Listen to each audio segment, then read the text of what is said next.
Cinema মুক্তির জন্য দেশের সবচেয়ে বড় উৎসব দুটি ঈদ। এই সময় প্রযোজক, পরিচালক ও হল মালিকরা সিনেমা মুক্তি নিয়ে ব্যস্ত সময় পার করেন। ঈদ সামনে রেখে রোজার প্রথম থেকেই আলোচনায় ছিল একগুচ্ছ ছবি, পোস্টার, ট্রেলার, টিজার ও গান প্রকাশের মাধ্যমে প্রচারও চালিয়েছে সিনেমাগুলো। শুরুতে 10টির মতো সিনেমার নাম শোনা গেলেও তালিকা থেকে সরে গেছে বেশ কয়েকটি। অনেক হিসাব নিকেশের পর অবশেষে মুক্তির অপেক্ষায় রয়েছে অর্ধ ডজন ছবি। এবারের ঈদের টক্কর চলবে 6 সিনেমার। চলচ্চিত্র প্রযোজক পরিবেশক সমিতির তথ্য মতে ছবিগুলো হলো বরবাদ, দাগি, জংলি, জিন 3, চক্কর 302 ও অন্তরাত্মা।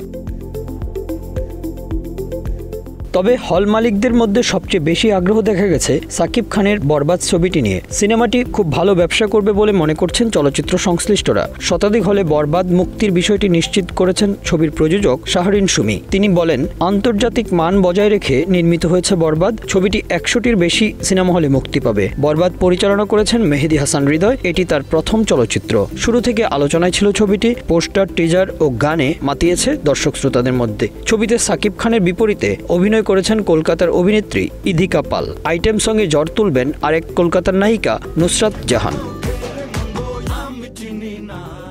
শিহাব শাহীন পরিচালিত দাগি সিনেমাটি নিয়ে দর্শকদের আগ্রহ উল্লেখ করার মতো। এই সিনেমার মাধ্যমে দীর্ঘ বিরতির পর আবারও সিনেমায় ফিরছেন ছোট পর্দার অভিনেতা আফরান নিশো। এটি তার দ্বিতীয় সিনেমা। এতে তার বিপরীতে অভিনয় করেছেন তমা মির্জা। এতে আরও অভিনয় করেছেন সুনেরাহ বিনতে কামাল। বরবাদের প্রেক্ষাগৃহের সংখ্যায় এগিয়ে রয়েছে দাগি। তবে নিশ্চিত হলের সংখ্যা আগেই জানাতে নারাজ ছবিটির প্রযোজক।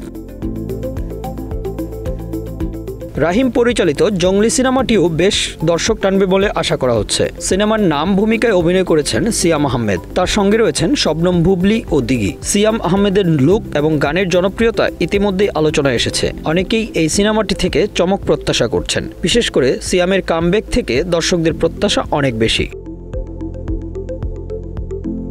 জাজ মাল্টিমিডিয়ার সিনেমা জিন 3 ভৌতিক গল্পের এই সিনেমায় জুটি বেঁধেছেন আব্দুন নূর সজল এবং নুসরাত ফারিয়া।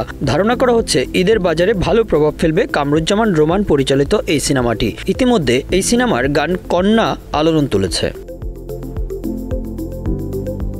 অভিনেতা ও নির্মাতা শারাফ আহমেদ জীবন পরিচালিত সরকারি অনুদানের চক্কর 302 সিনেমাটি মুক্তি পাচ্ছে এবারের ঈদে। এটি পরিচালকের প্রথম সিনেমা। এর মূল ভূমিকায় অভিনয় করেছেন মুশাররফ করিম। প্রচার কম হলেও ছবিটির টিজার আলোচনার জন্ম দিয়েছে। এই কথাটা বলে আর আমরা তখন বলি তাহলে কে খুন করছে।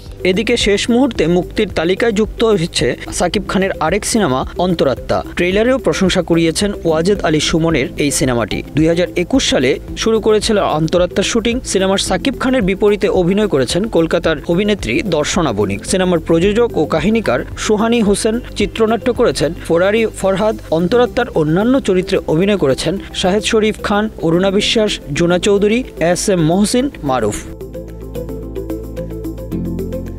Bangla affairs news desk.